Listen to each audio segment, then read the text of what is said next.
अब नेक्स्ट जो है हम बात करते हैं transport of carbon dioxide. Transport of carbon dioxide. Carbon dioxide एक मेटाबॉलिक प्रोडक्ट है जो कि प्रोटीन के मेटाबॉलिज्म में भी प्रोड्यूस होता है, कार्बोहाइड्रेट के मेटाबॉलिज्म में भी प्रोड्यूस होता है, लिपिड्स, न्यूक्लिक एसिड्स, इन तमाम के मेटाबॉलिज्म के दौरान जो एक कॉमन प्रोडक्ट प्रोड्यूस होता है वो कार्बन डाइऑक्साइड है।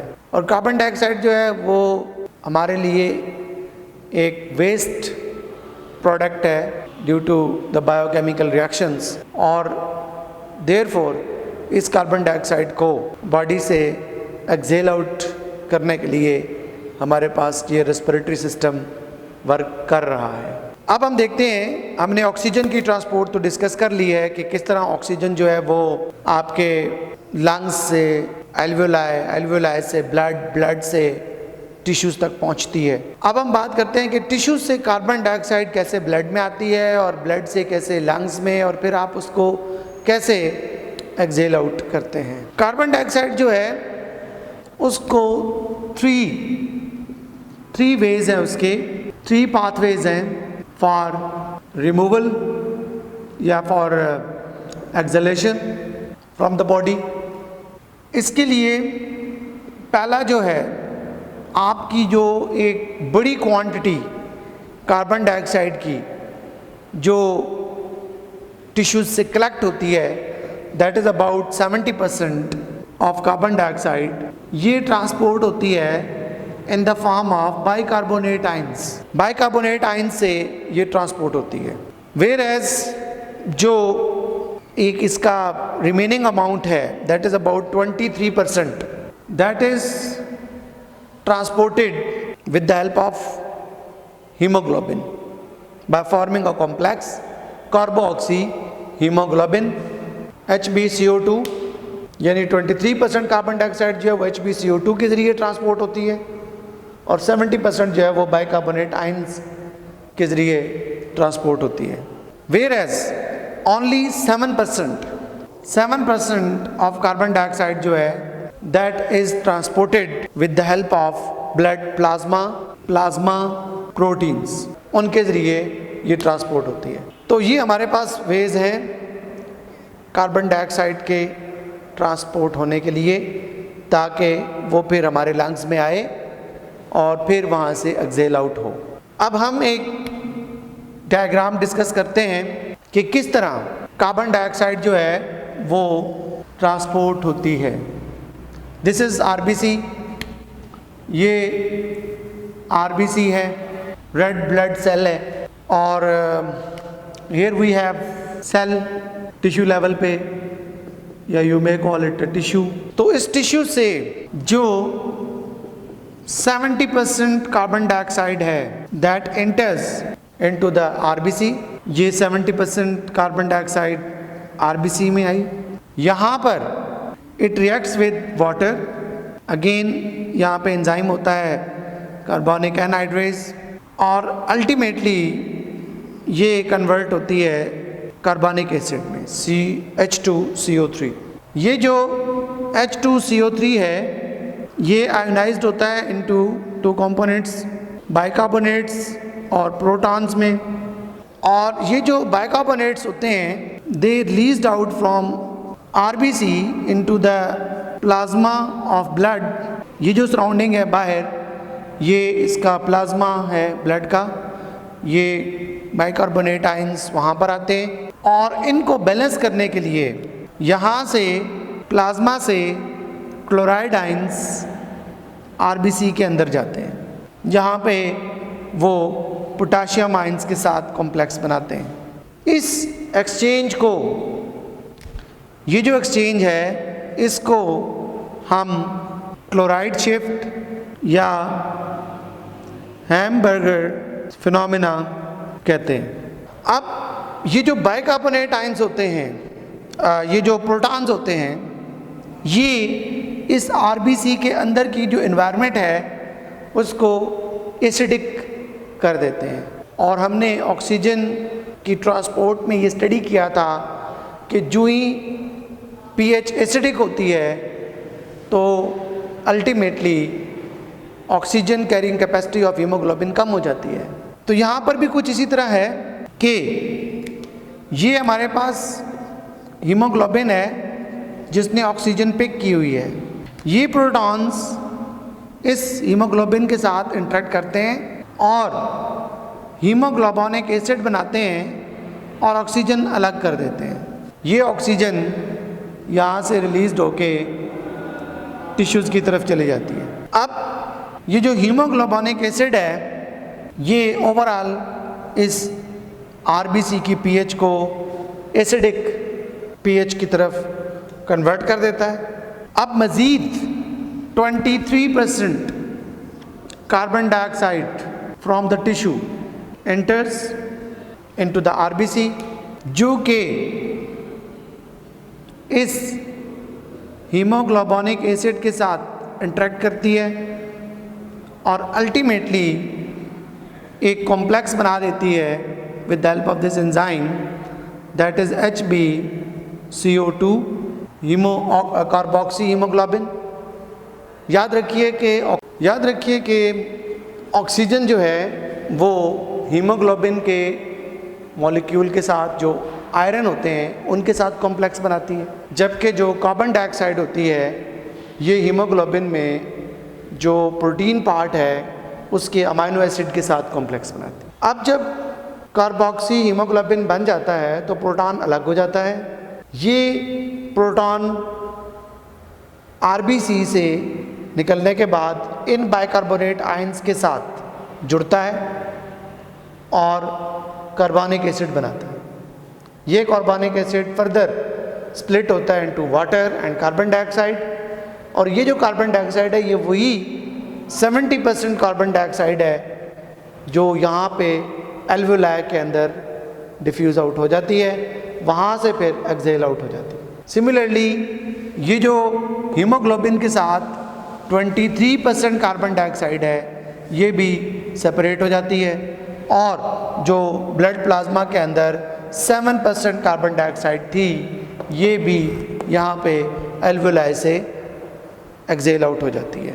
तो इस तरीके से हमारी बॉडी में जो ऑक्सीजन है और जो कार्बन डाइऑक्साइड है उसकी ट्रांसपोर्ट का प्रोसेस मुकम्मल होता है। अब हम दो बड़ी इम्पोर्टेंट प्रोटीन्स के बारे में डिस्कस करेंगे जिनका ताल्लुक़ हमारे रेस्पिरेशन के साथ है। एक हीमोग्लोबिन है जो कि ब्लड की प्रोटीन है, और दूसरी जो है वो मायोग्लोबिन है जो कि हमारे स्केलेटल मसल्स में होती है, जिसका काम ऑक्सीजन को टू सम एक्सटेंट स्टोर करना होता है। इन दोनों प्रोटीन्स को हम नाम देते हैं respiratory pigment. Now let's start respiratory pigment. आपके मसल्स का जो रेड कलर है वो मायोग्लोबिन की वजह से है, और ब्लड का जो रेड कलर है वो हीमोग्लोबिन की वजह से है, इसलिए इसको हम पिगमेंट के नाम से रिलेट करते हैं दोनों प्रोटीन्स को। So these two proteins are haemoglobin and myoglobin. जो हीमोग्लोबिन है, हीमोग्लोबिन में 4 पॉलीपेप्टाइड चेन्स होती हैं, और जो मायोग्लोबिन होती है इसमें 1 पॉलीपेप्टाइड चेन होती है। So haemoglobin is a protein in which 4 polypeptide chains are present, whereas जो मायोग्लोबिन है ये वो प्रोटीन है जिसमें एक पॉलीपेप्टाइड चेन मौजूद होती है। जो हीमोग्लोबिन होती है चूँकि उसमें 4 पॉलीपेप्टाइड चेन्स हैं, इसलिए उसमें 4 हीम ग्रुप्स मौजूद होते हैं। 4 हीम ग्रुप्स इसमें मौजूद होते हैं इन केस ऑफ हीमोग्लोबिन, और जो मायोग्लोबिन है इसमें 1 हीम ग्रुप मौजूद होता है। अब चूँकि हीमोग्लोबिन जो है वो 4 पॉलीपेप्टाइड चेन से बना होता है, इसलिए उसमें 4 ऑक्सीजन्स के साथ बाइंड करने की एबिलिटी होती है। It can bind with 4 molecules of oxygen. और ये जो है myoglobin, it can bind with only 1 molecule of oxygen, can bind with only 1 molecule of oxygen. Haemoglobin जो है ये हमारे आरबीसी के अंदर मौजूद होती है। It's a blood protein, RBCs में होती है, रेड ब्लड सेल्स के अंदर होती है। और मैं आपको पहले भी बता चुका हूँ कि हमारे ब्लड का जो रेड कलर है वो इसी प्रोटीन की वजह से है, रेड। जबकि जो मायोग्लोबिन है ये हमारे मसल्स में पाई जाती है। इट्स अ मसल्स प्रोटीन, ये हमारे मसल्स की प्रोटीन है। एक्सरसाइज करने से ये प्रोटीन आपके मसल्स में बढ़ जाती है और फिर आपकी जो oxygen holding capacity of muscle है वो इंक्रीज़ होती है, जिसकी वजह से हम कहते हैं कि जब आप एक्सरसाइज करते हैं तो आपका जो स्टेमिना होता है बॉडी का वो इंक्रीज़ होता है, क्योंकि आपके अंदर एरोबिक रेस्पिरेशन को कैरी ऑन करने के लिए ज़्यादा मिकदार में ऑक्सीजन मौजूद होती है और आपके मसल्स जल्दी फटीग नहीं होते। ये जो हीमोग्लोबिन है ये वो प्रोटीन है जो ट्रांसपोर्ट करती है ऑक्सीजन को, यानी लंग्स से पिक करती है और टिश्यूज़ तक ले आती है। जबकि जो मायोग्लोबिन है ये स्टोर करती है, इट स्टोर द ऑक्सीजन, ये ऑक्सीजन की स्टोरेज का काम करती है। डायरेक्ट आपके ब्लड से ऑक्सीजन टिश्यूज़ तक नहीं जाती, mostly it is first transferred to the myoglobin and then myoglobin transferred this oxygen to the cells. जो हीमोग्लोबिन है it have less affinity to bind with oxygen और myoglobin have more affinity to bind with oxygen। इसकी वजह partial pressure भी है और इनका structure भी है। जैसे कि मैंने आपको बताया कि हीमोग्लोबिन में 2 स्टेट्स होती हैं, एक टी स्टेट टेंशन स्टेट होती है और एक रिलैक्स स्टेट होती है। तो टिश्यूज़ के लेवल पे आके उसकी जो रिलैक्स स्टेट ऑफ हीमोग्लोबिन होती है वो टी स्टेट में कन्वर्ट हो जाती है, टेंशन स्टेट में कन्वर्ट हो जाती है, जिसकी वजह से जो उसके 4 आयरन के रिंग्स होते हैं वो बहुत ज़्यादा कॉम्पैक्ट हो जाते हैं और oxygen carrying capacity of haemoglobin कम हो जाती है। इसके पास चूँकि एक ही ऑक्सीजन होती है एक ही आयरन रिंग होता है मायोग्लोबिन के पास, तो वो फिर वहाँ पे ज़्यादा इजीली और ज़्यादा एफिशिएंटली ऑक्सीजन को कैरी कर सकता है एज़ कम्पेयर टू हीमोग्लोबिन के। हम कभी इस पे बाद में एक लेक्चर डिस्कस करेंगे कि हीमोग्लोबिन में टी स्टेट कैसे आती है और आर स्टेट कैसे आती है, यानी टेंशन स्टेट और रिलैक्स स्टेट कैसे आती है। लास्ट पॉइंट जो इन दोनों प्रोटीन्स के अंदर डिफरेंस में है वो ये है कि ऑक्सीजन जो है फ्रॉम द हीमोग्लोबिन, यहाँ पे पॉइंट नंबर 6 डिस्कस करते हैं हम कि एट 60 mm of Hg जो हीमोग्लोबिन है ये ऑक्सीजन को रिलीज़ करती है, यानी जब partial pressure 60 mm of Hg हो जाता है तो ऑक्सीजन हीमोग्लोबिन से अलग हो जाती है।